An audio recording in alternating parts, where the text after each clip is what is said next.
A fondo, con José Ignacio Beteta. Análisis económico, análisis político. Estamos el día de hoy con un invitado muy especial. Hay un tema constitucional, efectivamente. Hay varios temas constitucionales que en medio de esta crisis se pueden levantar y se pueden tocar. Y tenemos hoy día quizás a la mejor persona para conversar de estos temas constitucionales, jurídicos, legales, políticos, al doctor Alberto Borea, quien está con nosotros y a quien le agradecemos el haber aceptado esta invitación. Doctor Borea, ¿cómo está? Muy buenos días. Mucho estar con ustedes, José Ignacio. Apenas terminó la entrevista del señor Castillo, la segunda parte de la entrevista, empezaron a correr por WhatsApp unos textos que hablaban de la destitución de un funcionario público, ¿no? De una autoridad política, por distintas causales. Claro, como el Congreso no está buscando la vacancia y como de alguna forma hemos entrado en esta especie de costumbre, de normalización, ¿no? De tener un poder ejecutivo y un presidente tan precario, corrieron estos textos. Imaginémonos que hay otro camino para pedirle al señor Castillo que ya no sea el presidente del Perú, porque él no puede aprender a ser presidente con nosotros, ¿no? Esto no es un conejillo de Indias, el país. ¿Existe la figura de la destitución del presidente? Bueno, miren, no existe la figura de la destitución del presidente directamente, existe la vacancia por incapacidad moral, existe, digamos, una posibilidad que debería de ser la más correcta si hay una persona que efectivamente toma conciencia de lo grande que le queda el cargo y del daño que está haciendo, como tú has señalado, de utilizar a un país como conejillo de Indias. La parte ética viene, digamos, presentada desde su propia candidatura, porque imagínate que yo me postule para hacer todas las operaciones al cerebro en todos los hospitales del Perú y jamás estudié ni siquiera un curso de primeros auxilios. Entonces no puedo pretender que voy a entrar acá o que la voy a salvar, eso sería profundamente inmoral. Y yo creo que eso ha sucedido y está sucediendo en el caso del ciudadano Castillo. Y además queda tan evidente que no sabe nada, que no quiere asumir las responsabilidades de la jefatura de Estado, como por ejemplo definir la política exterior, sino cuando le preguntan cuál es la política exterior el del Perú, que tiene el derecho y tiene el deber, además de hablar acerca de lo que sucede en el mundo, él dice, bueno, preguntémosle a los venezolanos, preguntémosle a los nicaragüenses, preguntémosle. Entonces, el Perú nunca tiene nada que decir. El Perú, por boca de quien supuestamente dirige la política exterior, lo que hace es referir la pregunta, y en el caso de Bolivia, ya bueno, eso es más grave todavía, ¿no? A los bolivianos que eventualmente, siendo el profesor de escuela, tendría que saber evidentemente que el Perú ingresa a la guerra del Pacífico precisamente por defender a Bolivia y luego de la batalla del Alto de la Alianza en Tacna nos deja colgados y eventualmente quienes habíamos salido a luchar por ellos terminamos siendo abandonados por ellos y perdiendo territorio. Entonces no tiene la menor idea de dónde está parado y yo creo que lo que debería hacer el día de hoy, 27 de enero, es decir, bueno, hago un examen de conciencia y con un gran dolor de corazón y con un inmenso propósito de enmienda para no causarle más daño a este país, hago la confesión de que no soy capaz de gobernar este país y por lo tanto, digamos, concluyo con la reparación de obra que es renunciar a la presidencia de la República. Y así le evito al Perú todo este debate y así le evito al Perú toda esta confrontación constante que estamos atravesando. Ahora, hay mucha gente también que piensa que, ahondando en uno de los temas que ha mencionado, doctor, que darle salida a Bolivia por el mar peruano es una cosa fácil, es abrir una pista, poner una playa, ¿no? Palmeritas, sombrillas, y entonces los bolivianos salen por ahí, ¿no? Como si esto fuera simplemente hacerles una pista y una playa. Queremos que la gente entienda, aquí nos escuchan de regiones, de provincias, gente que a veces no tiene acceso a información de políticas públicas. ¿Qué implica de verdad esta frase tan general y vaga de darle salida al mar a Bolivia por nuestra costa? Bueno, en primer lugar implica que la obligación que había contraído Chile en el tratado a la conclusión de la Guerra del Pacífico empieza a ser alterada.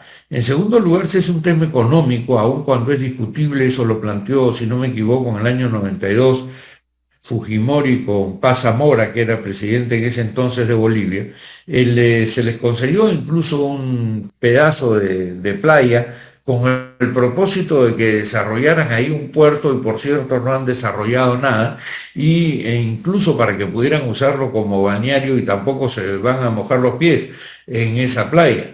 Y si lo que está hablando, por cierto, es de entregar soberanía de 1 centímetro del territorio, está actuando directamente en contra de lo que establece el artículo 54 del texto de 1993, que él reconoció como la constitución política por la cual él juró llevar adelante el cargo. En consecuencia, él está faltando en uno de los elementos. El Estado está compuesto por un pueblo que se asienta sobre un territorio, y los elementos permanentes del Estado son precisamente pueblo, poder y territorio. Esos son, indespojables, ¿no? Inalienables, es decir, la gente no puede dejar de tener eso, y tampoco los puede vender ni tampoco los puede ceder. Entonces, lo que tenemos es un presidente absolutamente incapaz de gobernar, pero además incapaz, creo yo, de discernir que hay cargos para los cuales uno no está preparado, y que cuando eso sucede, en realidad se le causa un inmenso daño en todo orden de cosas. Vamos a decir que hoy día, en razón del valor de las commodities, el mundo está creciendo económicamente, y el Perú, que podría estar creciendo a 6 o 7%, está en este momento estancado en 2 o 2,5%, si es que no está a menos, o si no está en un camino regresivo, porque falta todo tipo de inversiones. Entonces le está causando un daño, y yo creo que habría que preguntarse si eventualmente en su cerebro existe la capacidad mental para gobernar un país. Es decir, una persona que puede plantear que alguien puede entrar al Palacio de Gobierno sin que él sepa, para celebrar el cumpleaños de una niña que pobrecita está metida en todo este debate precisamente por la incapacidad absoluta de su padre, realmente tiene la capacidad mental para poder seguir conduciendo una nación, ¿no? O sea, es verdaderamente grave lo que estamos pasando, y en esta oportunidad no se puede uno, distraer con otros temas que tratan de sacar acá y allá para tratar de disipar la atención sobre lo que está pasando. Tú hablabas, José Ignacio, del tema del levantamiento del toque de queda. A mí me parece muy bien que se pueda levantar el toque de queda, pero justo ahora el estado de emergencia es bien contradictorio, ¿no? Porque se supone que el toque de queda es un instrumento para tener un arma fuerte, para controlar el orden en una sociedad o en una parte de la sociedad. Entonces es absolutamente contradictorio que a la vez levantas el toque de queda, pero a la vez declaras el estado de emergencia nacional, ¿no? Entonces no se explican ese tipo de contradicciones, ¿no? Ahora, interesante, porque lo que han hecho ayer ha sido intervenir un medio de comunicación, cerrar la señal de un programa, justamente amparándose en ese estado de emergencia, finalmente en parte, ¿no? Porque con un estado de emergencia tú restringes y limitas un montón de libertades civiles. ¿Qué implica para la gente, aunque suene muy educativo, muy didáctico, pero es importante a veces, qué implica un estado de emergencia? Bueno, un estado de emergencia implica la limitación de solamente ciertos derechos. El artículo 135, si no me equivoco, el texto de 1993, que habla, el 137 dice que en caso del orden interno de catástrofe de graves circunstancias que afecte ejercicio de derechos constitucionales relativos a la libertad y a la seguridad personales, el derecho a la libertad y seguridad personales, el derecho a la inviolabilidad del domicilio, el derecho a la libertad de reunión y de tránsito, que están comprendidos en los incisos 9, 11 y 12. En ningún caso el derecho a la libertad de prensa. Ahora, respecto al tema de PBO, lo primero que habría que preguntarle al Ministerio de Transportes es cuántas emisoras están en una situación similar a PBO Radio, y cuántos de estos procedimientos que hoy día se tratan de ejecutar en el caso de PBO Radio fueron iniciados y fueron eventualmente concluidos antes de que concluyera, si es que ha concluido, el de PBO Radio. porque entonces, si no fuera un orden cronológico, lo que estaríamos haciendo es escogiendo de todos aquellos quienes están en una situación, cuál es el que a mí me incomoda para yo comenzar por donde yo quiero y no por donde eventualmente debió iniciarse en todo caso el proceso de reacomodamiento al cual ellos están aludiendo, ¿no es verdad?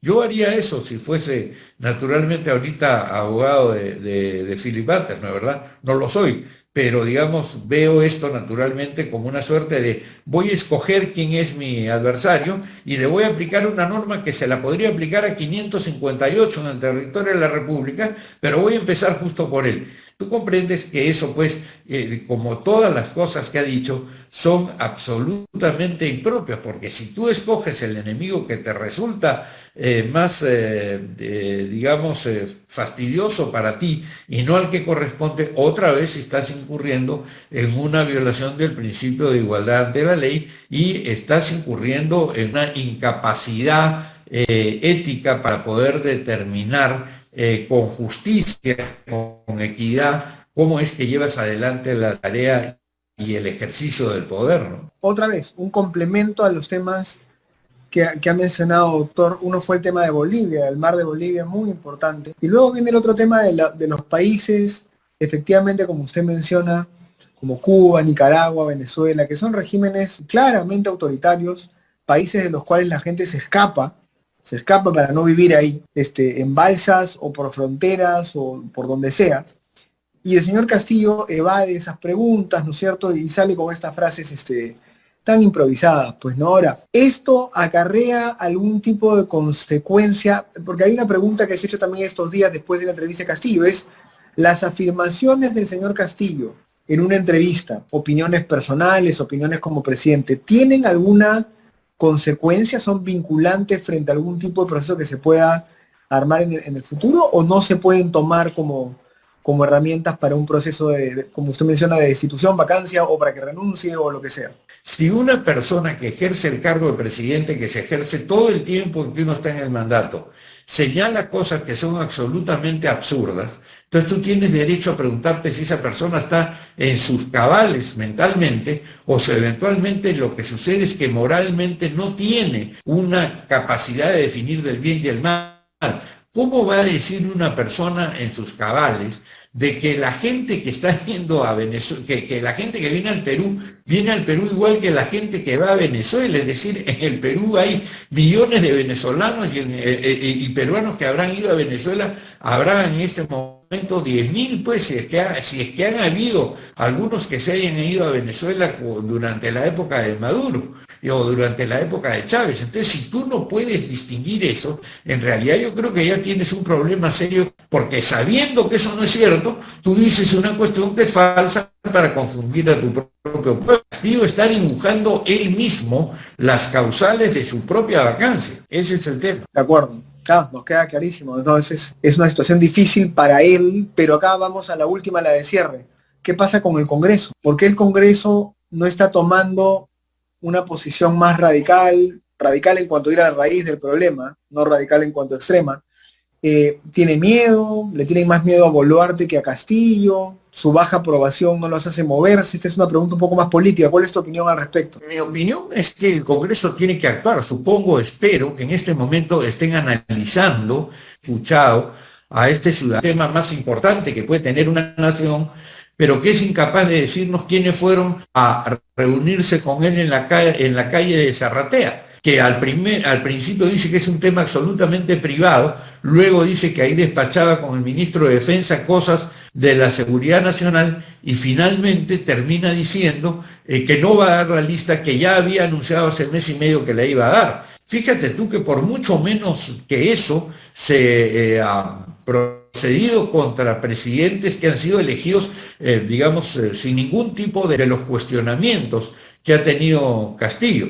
En consecuencia, espero que el Congreso esté en este momento, o los congresistas actuando. Yo tengo mucho aprecio y mucha expectativa por la presidenta del Congreso, por María del Carmen Alba. Creo que es una chica que no solamente viene de una familia con ñeque político, con firmeza política, sino que ha sido muy bien formada en las universidades y además en la propia actividad pública. Ojalá que eso sea seguido por las personas como Quiabra, en fin, como la doctora Echaíz, como otras personas, o como jóvenes, ¿no? Por ejemplo, yo he escuchado a este Chico Meléndez, a Cabero, a la propia Adriana Tudela, en fin, a esta Rosángela Barbarán, de todos los partidos, que son efectivamente gente que razona y que eventualmente lo que tiene que tener en claro es que hay circunstancias en las que a uno lo pone el destino o el Perú, en las que no puede dejar de responderle a esa nación, como nosotros,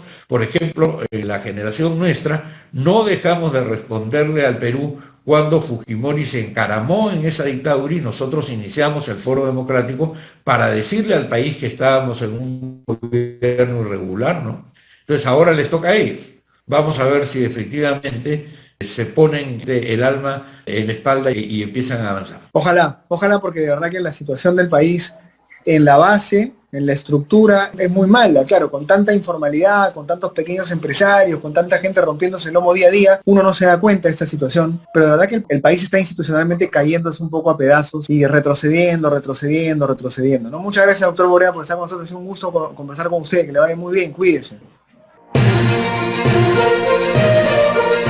Hemos presentado A Fondo con José Ignacio Beteta.